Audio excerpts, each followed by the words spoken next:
A bit of a thought for the end of the week.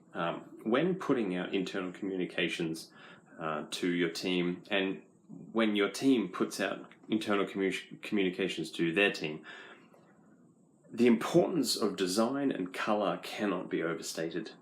And a lot of the times, and I see this so often, and even just this week, teams get given free range to just design what they want. They don't stick to company branding, they don't have any design background or training, and it just ends up a mess, an absolute mess. You get sort of, word art and clip art getting used, and people will just Google images and white boxes get left around things. It's just, not only is it unprofessional, but it's missing a golden opportunity to actually engage the staff that this is intended for, especially when it comes from higher up. Although the incidence rate tends to lower because the higher up you get in a company, the more things are formalized and you start getting the company branding put on things. However, if you're trying to organize engagement incentives or important communications that have to go out that you really want people to pay attention to, a lot of people have no eye for design, and that's not being harsh, that's just reality.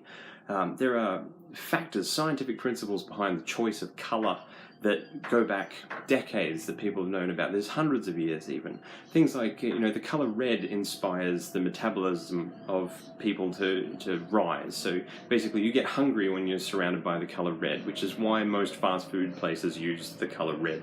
The color yellow makes people feel happy. The color blue gives a sense of trust and purity.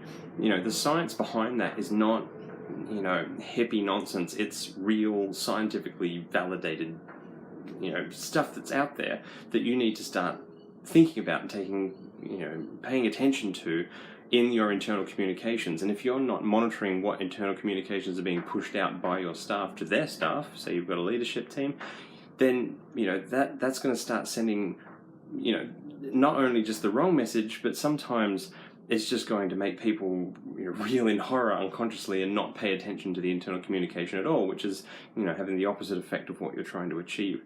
So either establish a standard that uses the company branding on internal communications, or get your staff some training. It doesn't take long to start getting the basics of design under your belt, and the few simple rules that they follow when they do this sort of thing can really increase the hit rate of you getting people inside your company to pay attention to these internal communications. So really, guys, it's time to start thinking a bit more about design and giving people less creative control, or creative control. Anyway, I'll see you next weekend. Have a good weekend.